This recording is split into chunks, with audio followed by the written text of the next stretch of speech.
degmada Jamaame iyo degmada Xagar sidoo kale waxaan diyaarinay ciidankii loogu talagalay sugidda amniga magaalada Kismaayo oo ah magaalada madaxdii ku meel gaarka ah ee dowlad goboleedka Jubbaland waxaana qayb ka ah ciidankii aan ugu talagalay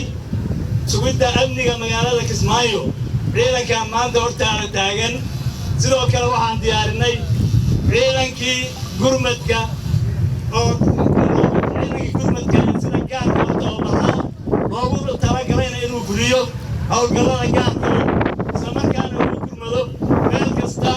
oo looga baahdo sidaas darteed dhammaan ciidamadii aan ugu talagalay habeynta goobaha aan hore soo sheegay waa la dhamaystiray qorshihii diyaargarowgooda waxayna ku sugan yihiin ciidan walba oo ka mid ah goobtii loogu talagalay waxayna ku sugayaan amar oo keliya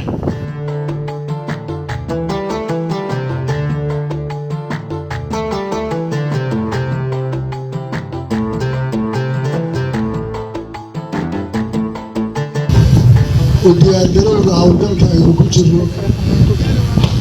iyo qaabka aan u hawlgalayno iyo qorshaha ay la yimaadeen saraakiisha ciidanka waxaan rabaa inaan idiin sheego waxaa aada u badan inuu askari waliba yidhaahdo waxaan rabaa inaan baxo hawlgal baan rabaa inaan galo horta kulligan hawlgal baan u diyaarsanna dhib male ninkii gurmad looga baadana waa loo duri doonaa kii hawlkale looga maari waayana waa loo waxayn doonaa laakiin muhiimaddu ma aha in la yidhaha nin walba inaan baxaan rabaa waa wax inoo furan waa hawlgal furan oo la wada geli doono waxaan rajaynayaa qof waliba inuu shaqada meesha looga diray ku ekaado oo waxyaalaha caadifada aada u tirada badan oo askari waliba uu doonayo kii baxay inuu raaco aayad badan baan gelaynaa ciidanku ay jiraan gurmad baa laydinka baahan karaa sida taniyuhu sheegaya hawlgallo kala dhinacyo kala wadaagin kartaa deegaanada baa laga rabaa in laga shaqeeyo macluumu ma noqonayo in hal mar la wada baxo nin waliba yidhaa waan baxaya sidaan lagoo sheegay kuwa booliska waxaan u diyaarinaynaa degmooyinka inay tagaan oo loo qaybiyo oo kuwa tuulooyinka iyo ilaa heer degmiyo kulli ay tagaan oo loo qaybiyo waxaan aad iyo aada ugu faraxsanahay isku tashiga aan samaynayno iyadoo aan rajaynayna ciddii nagala qaybgalaysaay inay nagala qaybgeli doonto ama ha noqoto ciidanka xoogga dalka Soomaaliyeed ama ha noqdee kuwa amisom ama ha noqdee kuwa kale saaxiibada nahay waa hawlgal weyn oo u baahan muddo badanna aan sugaynay inaan nagala qaybgalo hawlgalkaa galno laakiin waxaan rajaynayaa inaan isku tashi samaynayna haddii ilaa yidhaahdo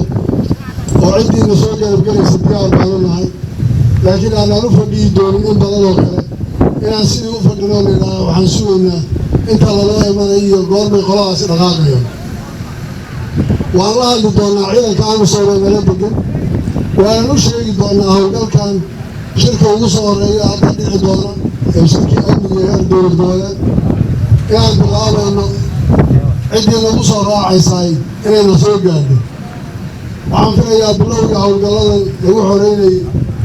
ay ka mid ahay in magaaladan Kismaayo lagu qabto xuduudka markaan ka soo bilaabaynay waa raggii joogay garan ciidan yar buu ahaa ciidanka hawlgalka soo bilaabay marka dambana cid waliba waa isugu tiri hawlgalka lagu xoreeyey ilaa Kismaayo iyo inta xuduudka u dhaxaysaay wuxuu ahaa midka kalifay amisoomta Muqdisho joogta inay inta yaraan dhaqdhaqaaqdo xataa Muqdisho kontaroolkooda inay soo celiyaan oo magaalada Muqdisho iyo hareeraheeda ay ku dhaqaaqeen taasaa keentay waxay tustay dhiirigelin iyo calaamadeyn waxaan rabnaa inaan tusno oo sheegno in Soomaalidu ay tahay dadka wax qabsan kara wax horeysan kara dagaalami karaya dhulkooda qabsan kara taasaan hadday noqoto inaan sugno oo nidhaa goormaan idin raacna way nagu adkaanaysaa intaa ka badan laga sugi karo laakiin waxaan rabnaa in waan baxaynaaye na soo raacay noqoto ayna noqonin waan idin raacaynaaye baxa macnaha waa la kala fahmaya ereyga soomaa goormaad baxaysaan aan idin raacnay iyo waan baxnay na soo raaca macno kala duwan bay leedahay ereygaan leeyahay waxaa weeyaan waan baxnay cidda na soo raacaysaa na soo raaco taasaan leenahay ciidanka xoogga dalka Soomaaliyeed iyo dowladda Soomaalida waxaan aad uga talinayaa waliba madaxda qaranka wax badan oo lagu mashquulayo waxaa ka fiican waxa dhabta ah loo wajaho hal loo jeesto waxa dhabta ah haloo taga maamada umuraysa iyo gabadha xanuunsan iyo odayga duqoobay meesha cidlada jooga maanta aan gurmad xataa la siin karayn aan isku tashanno aan wax qabsanno aan inagu soconno waan gaari karaynaa waxaan doonayno laakiin waxaad ogaataan biyo sacbadaada looga ridaa hadday noqoto inaan sugno maalin walba yaana hor kacaya iyo yaana kaxaynaya way iska adkaanaysa colweyne in hal mar laga sax maaha ciidan walbana si kaliu sheegay aagga loogu talagalay bay joogaan shaqada lagu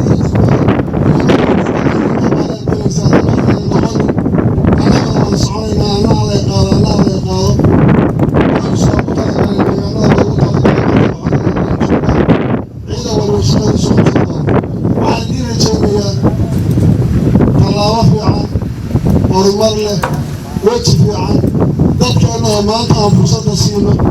cadowga oo ka qaadno insha allahu inaan middaas ay noo noqon doonto haddii ilaahayna waxaan aad iyo